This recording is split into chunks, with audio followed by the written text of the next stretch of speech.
ఓం శ్రీ మాత్రే నమః. అందరికీ నమస్కారాలండి.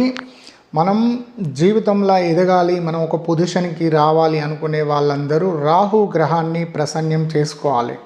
అయితే ఈ రాహు గ్రహాన్ని ప్రసన్నం చేసుకోవాలి అనుకున్నప్పుడు మనం ఏం చేయాలి, ఎలా చేయాలి అనేది మనం ఇప్పుడు ఈ వీడియోలో మొత్తం మాట్లాడుకుందామండి. అయితే వీడియో చాలా మంచి వీడియో అండి. మీ మిత్రులకు, మీ శ్రేయాభిలాషులకు, మీ అన్నలకు, తమ్ముళ్లకు నా వీడియో షేర్ చేయండి. కానీ మీరు చెప్పకండి, నా వీడియో షేర్ చేయండి, ఓకేనా అండి.